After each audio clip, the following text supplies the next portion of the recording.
this statement is that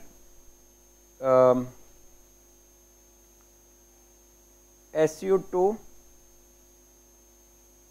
is a double cover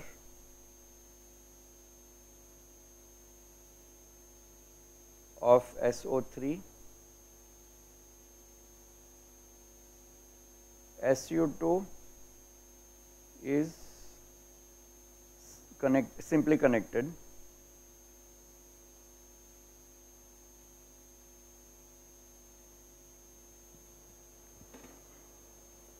It is called the covering group. So this is called a SU2 is said to be the covering group of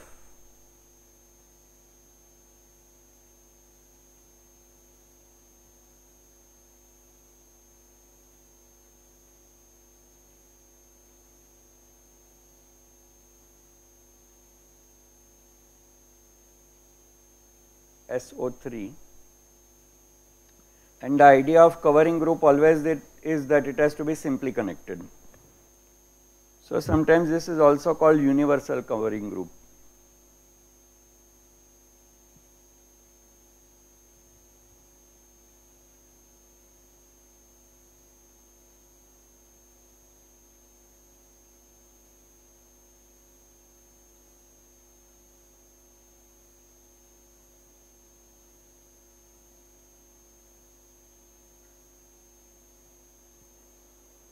Let us see the simplest example of a covering group.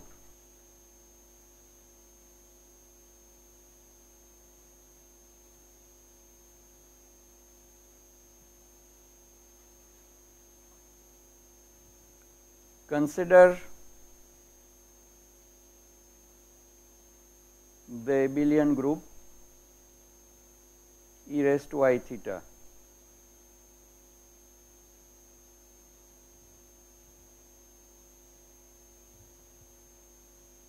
I theta.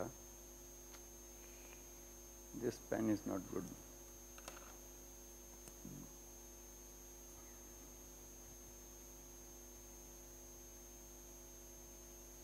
With theta going from 0 to 2 pi.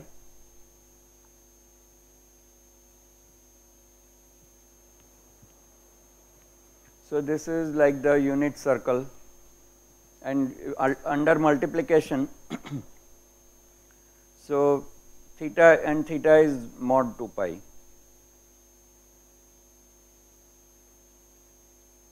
Taken modulo 2 pi. So you can multiply group elements, in which case by simple multiplication you will get theta plus theta prime in the exponent. If that number has become bigger than 2 pi, then you subtract 2 pi, it maps it back into this range. So it is taken modulo 2 pi. Now this space is not simply connected because it is a circle, right? You can't shrink circle. So you can, the space is topologically a circle.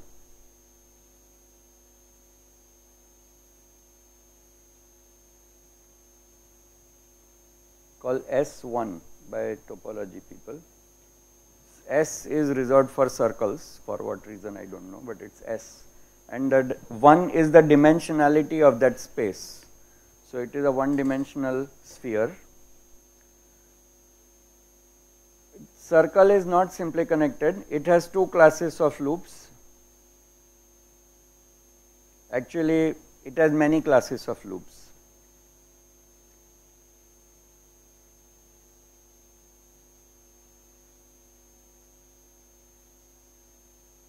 Distinguished by how many times?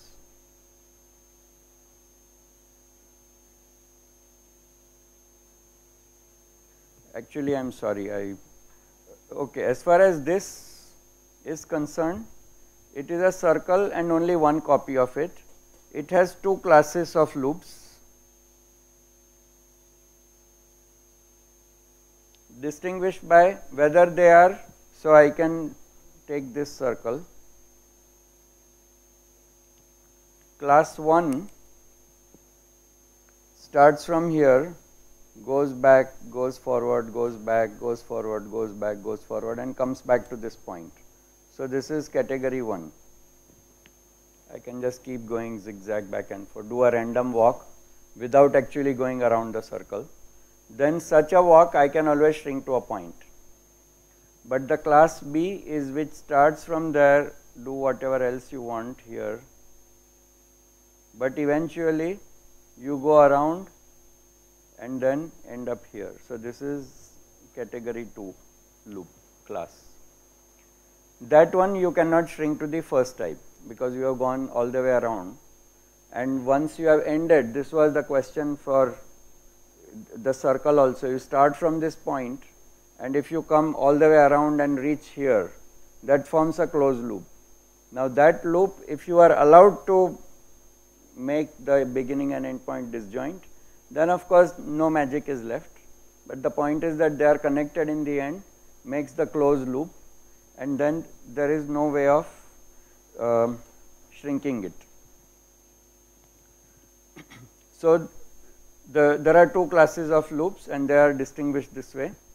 The covering group of the circle or of the U1 is the real line. You open this up and then you allow it to take all the values and don't restrict it by modulo 2 pi. Then topologically, then they are mappable into each other because they are both continua. The one is, both are open sets. You know, once you have opened up the circle, okay, they are semi-infinite.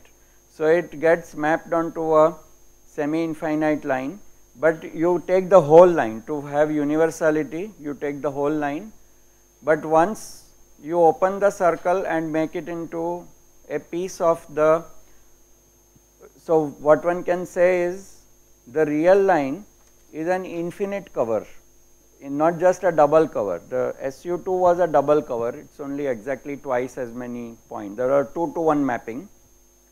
For an interval which goes to 0 to 2 pi, there are infinite number of such intervals in R. So R forms a infinite cover. The covering space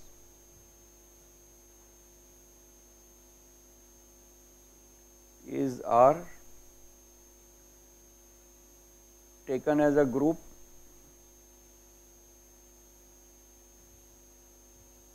with simply addition.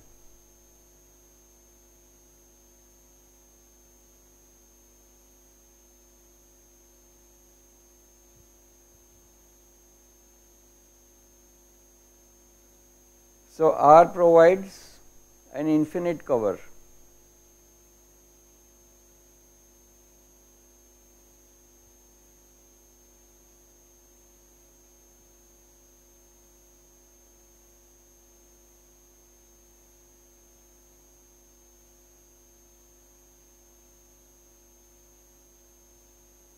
Countably infinite.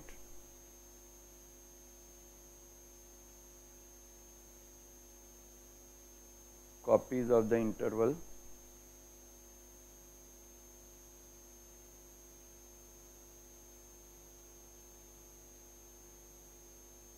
(0 to 2 pi) in R.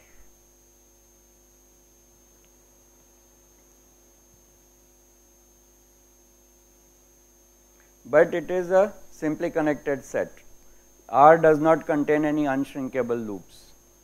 There is not, you can keep random walking on R as long as you like, you will never form a closed loop. So much about the story of SO3 and SU2, and now we go to their representations, which actually you already know because you have done quantum mechanics, right?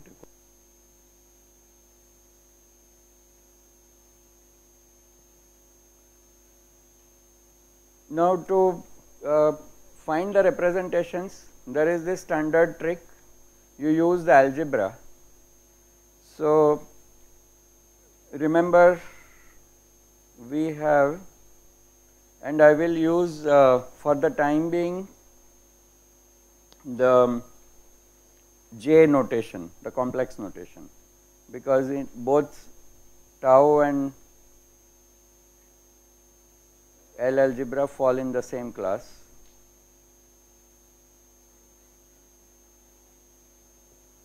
Okay.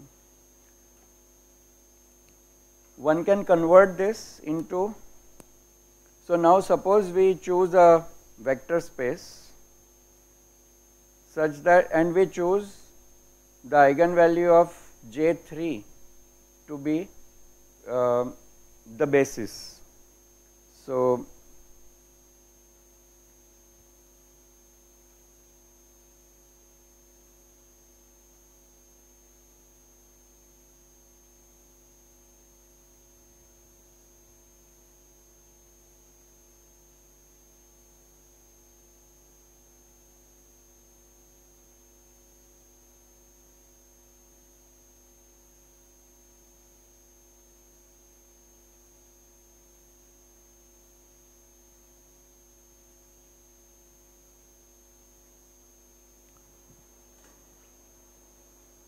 now you will ask me what is the dimensionality of this vector, and for the time being we will not declare what its dimensionality is, okay, and we will find out what the dimensionality is, because the dimensionality is going to be the dimensionality of the representation. So with dimension of the vector space,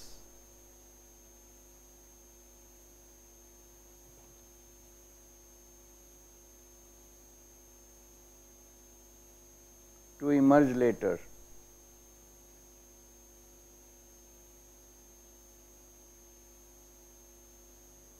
okay. Therefore, we go to the abstract notation of quantum mechanics. Instead of writing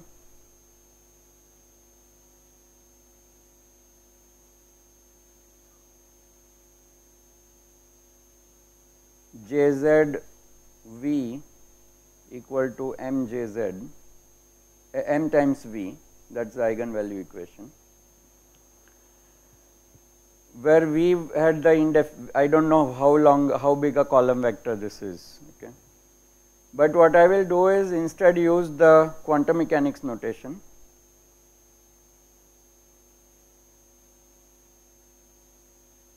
Where we write a ket vector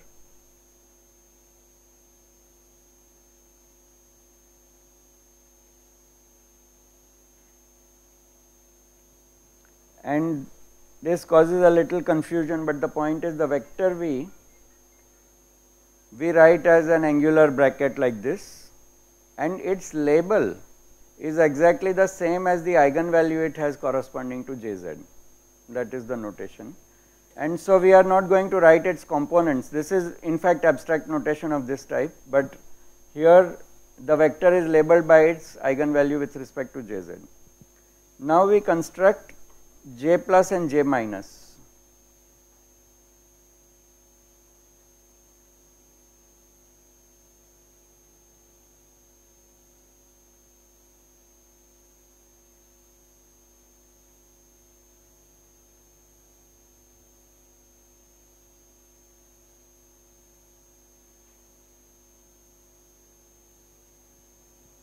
So have you seen this? This has been done in your classes, yeah. So then we can go a little bit faster. So then we learn that, so who remembers this? J plus J minus is equal to what? Minus plus Jz or plus minus Jz? Okay, so we have to work this out. So Jx plus this is going to be equal to Jx plus Ijy, comma Jx minus Ijy. So Jx will commute, so minus I times Jx Jy. The good thing about the commutator or the Poisson bracket algebras is the linearity. You can bring things out of it, and the bracket of sum is sum of brackets. So that, and then plus I times jy jx, but jx jy is I jz times minus I becomes 1, so I get 2 times jz, one from this and the other from this. Jy jx will be equal to minus I times jz, so I get this. So j plus j minus is equal to 2 times jz and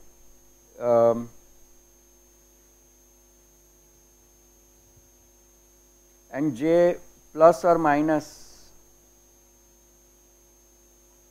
or rather let us write it as jz comma j plus or minus is jz comma jx plus or minus ijy,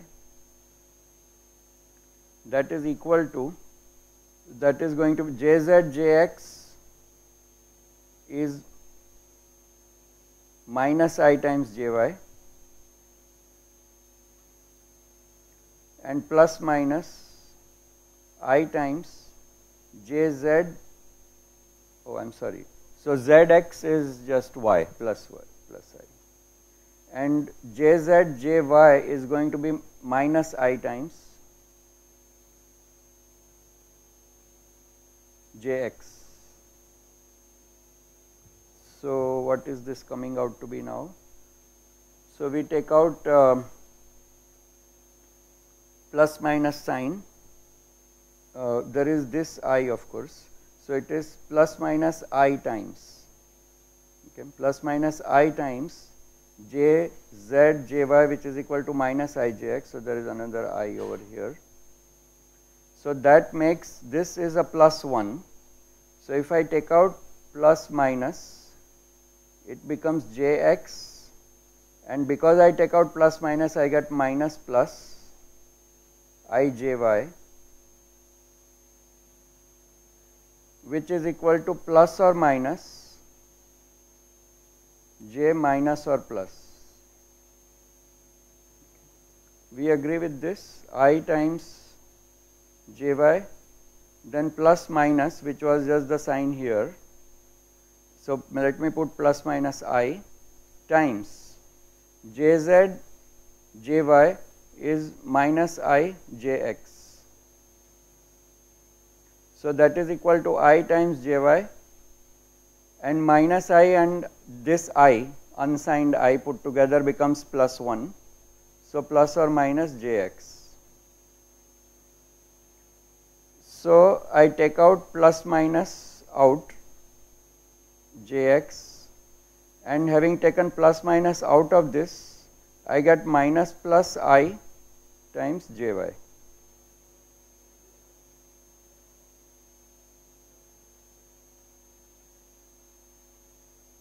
Yeah, yes, not minus plus.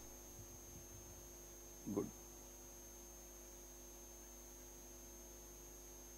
Right, thank you. So it is just the same way.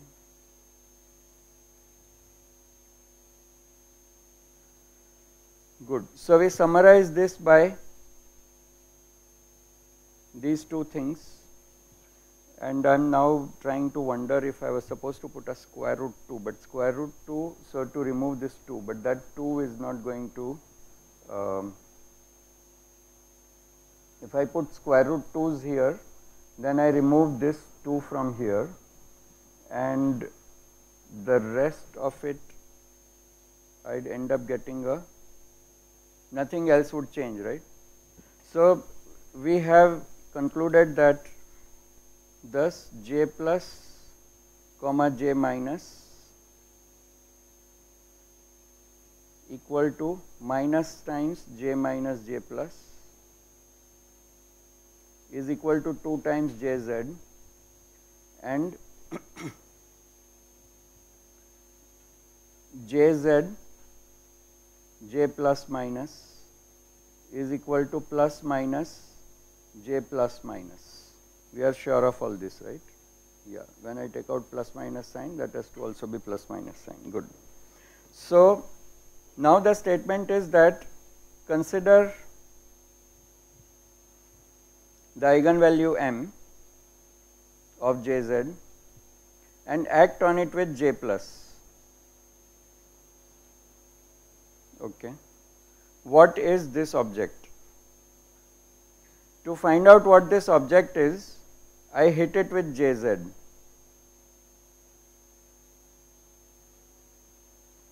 To find out what it is. But this is same as Jz J plus plus J plus Jz and then add also minus J plus Jz acting on M. So that is same as commutator Jz J plus J plus Jz acting on M, but the commutator Jz J plus is J plus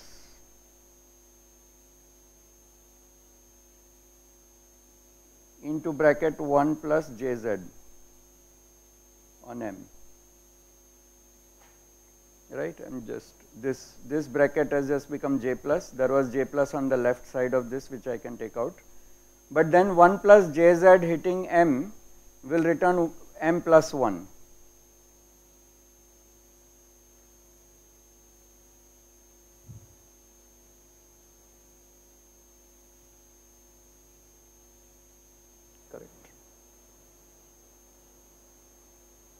So if I have any vector with eigenvalue m, then action of J plus increases that eigenvalue by 1. Now if we do this with minus 1, then I will get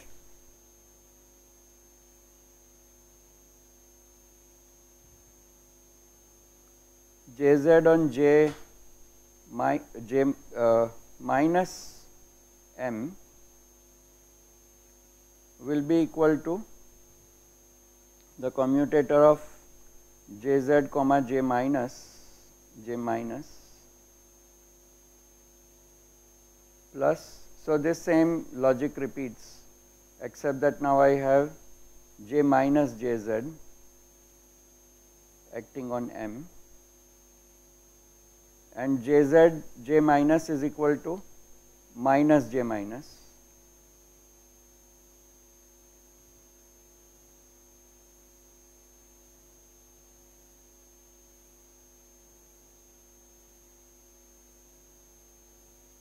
So that will return me M minus 1 times J minus on M. So J plus and J minus are called raising and lowering operators.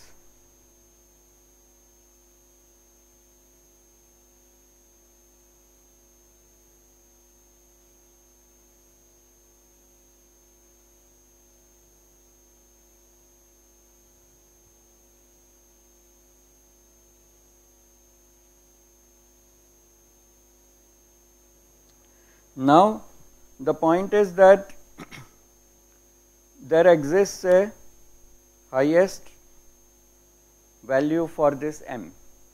Okay. So suppose there is a highest value.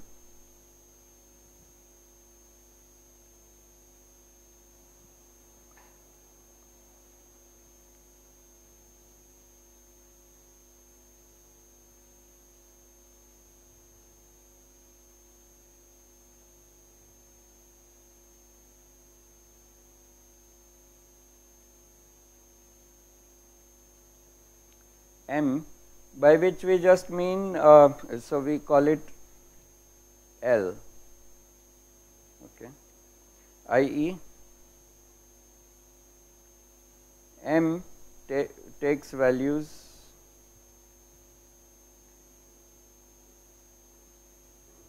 M plus minus 1, M plus minus 2. We saw that this is going to happen, right, when I apply this operators, but its biggest value is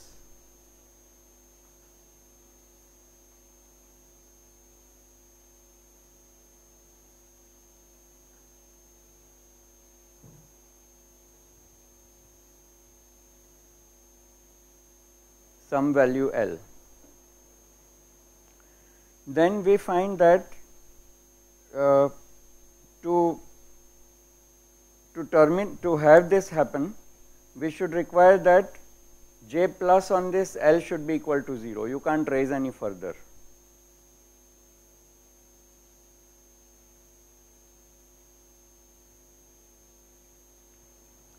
That is the highest possible value you can have. And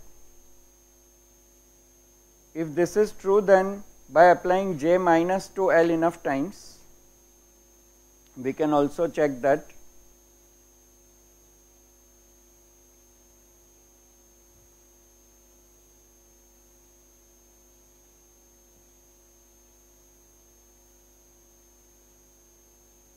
get the spectrum of eigenvalues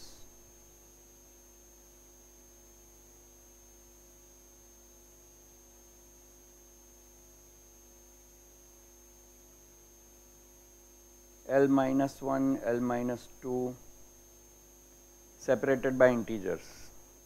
Now the point is that in this spectrum, if any number m is an eigenvalue, then so is minus m.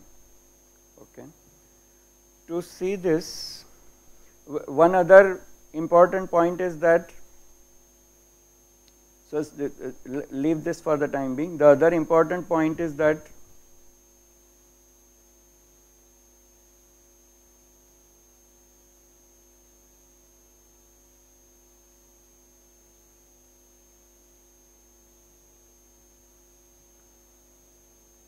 the operator, or the, what is it called, the algebra element, okay, J squared,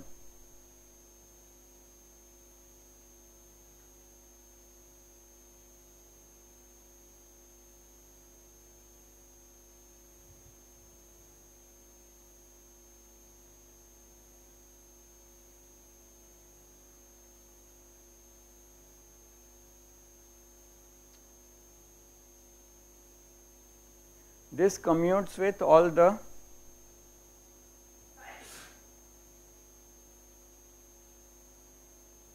with Jz and J plus minus, or with Jx, Jy, Jz, everything.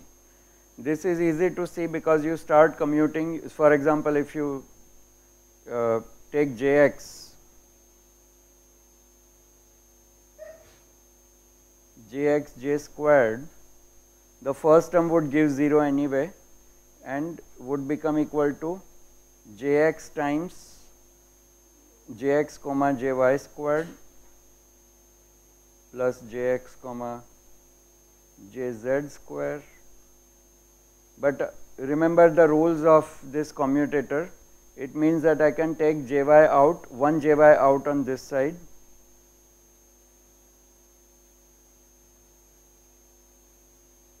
and next time I can take out a factor on the other side.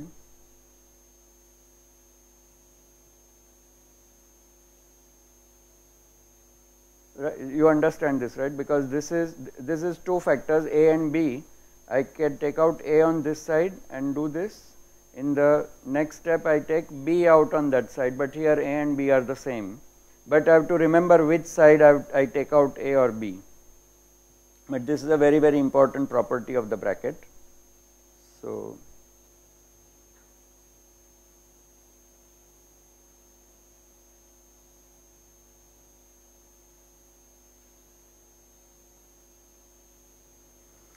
and this should all add up to 0 because Jx, Jy will give Ijz. This will, so it will give I times Jy times Jz, and here plus Jz times Jy.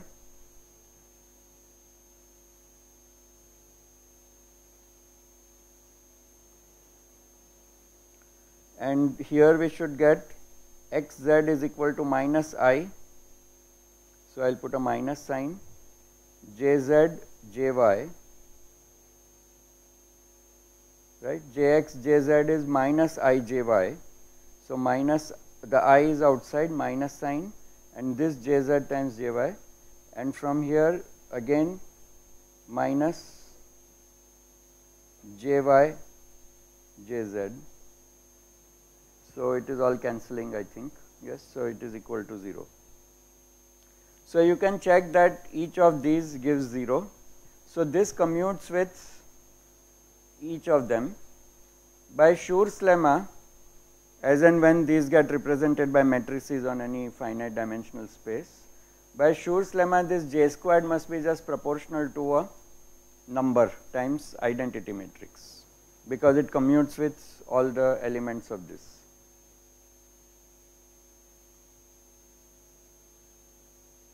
Thus J squared is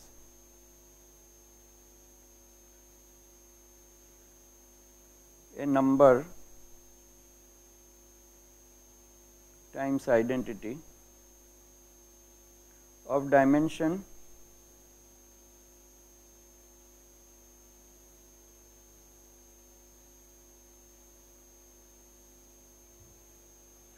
but now we are trying to find out and also the value of J squared can be found by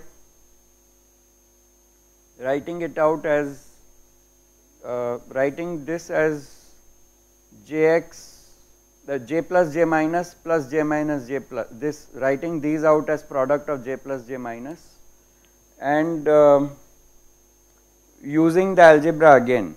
Okay. Now the main thing I wanted to prove now was that for every eigenvalue m, there is also eigenvalue minus m in the spectrum, and if that is true, so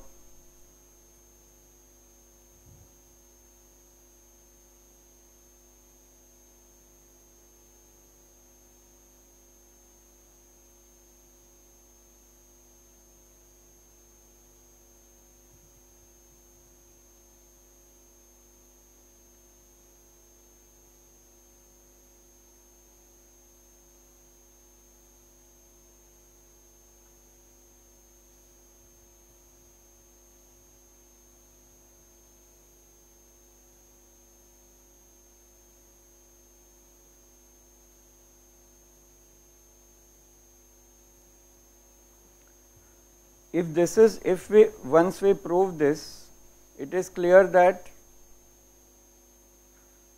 in so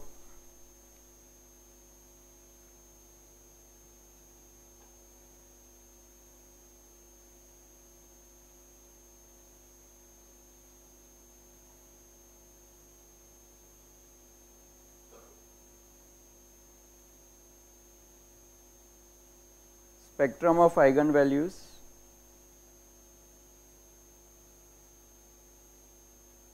is L, L minus 1, L minus 2, etc., and reaches up to minus L. But this also means automatically that L itself has to be integer, because you cannot have integer spaced spectrum which exactly becomes minus L in the end, unless L itself is an integer or a half integer.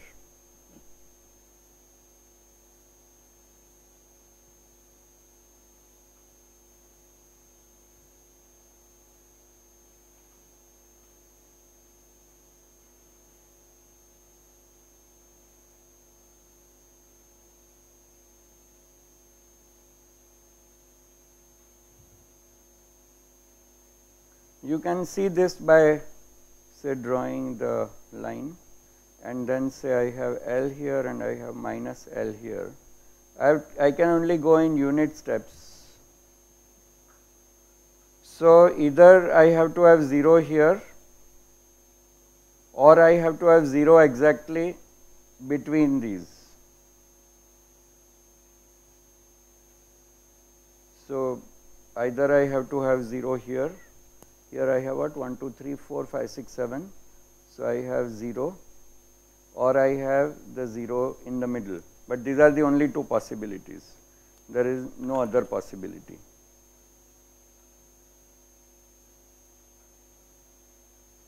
Right. So L plus 3 by 2 and becomes plus L, even minus L plus 3 by 2, but becomes L. So these are the only two possibilities for the spectrum. So we need to just check the M to minus M mapping. Moving on for the time being, this means that the space is to L plus 1 dimensional, the dimension that we had not specified so far.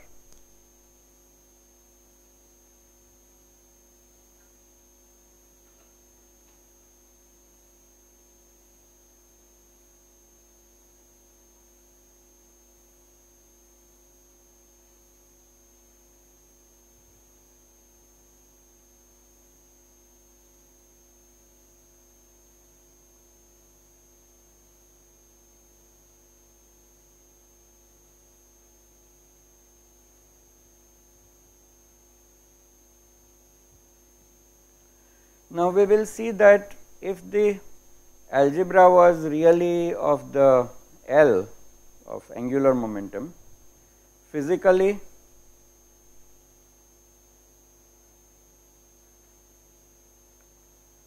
SO3 algebra cannot accept the half integer spectrum as eigenvalues,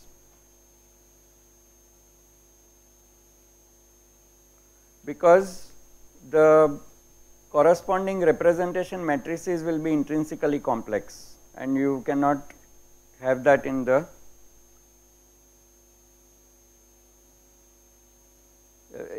real orthogonal group.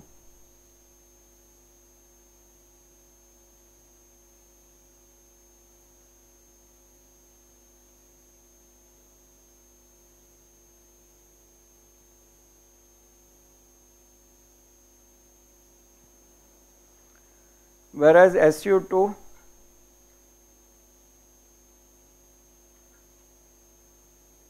admits both, admits all the vector spaces or all the representations.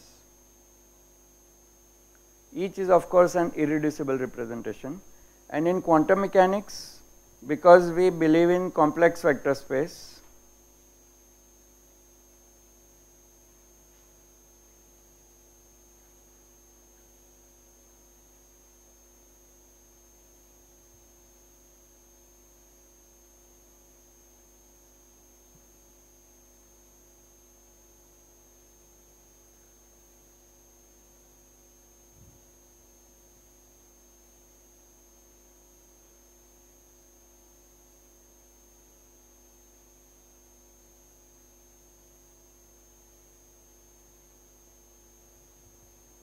spectra are used for half integer spin particles.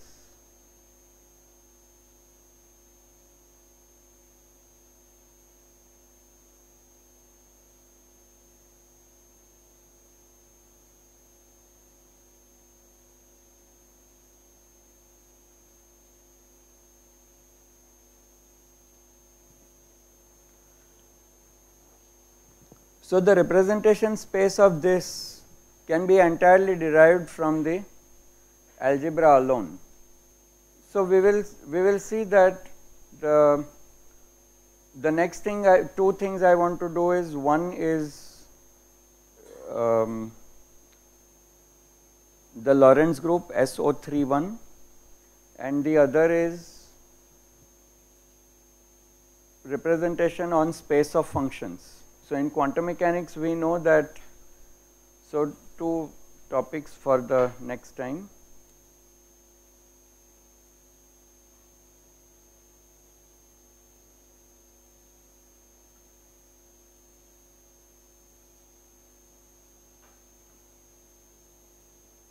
And to give you a preview, it can be shown that it is isomorphic to SU2 cross SU2.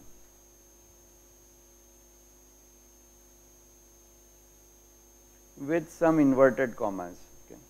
Because this is a real orthogonal group. These are both intrinsically complex groups.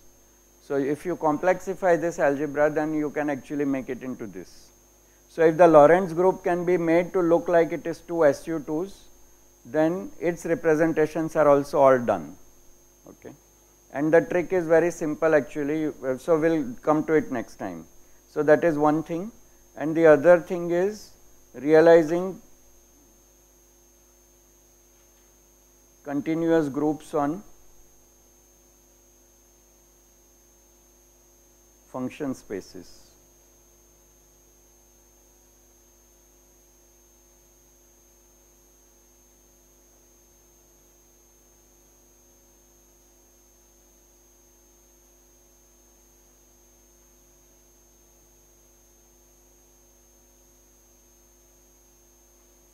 So we have, for example,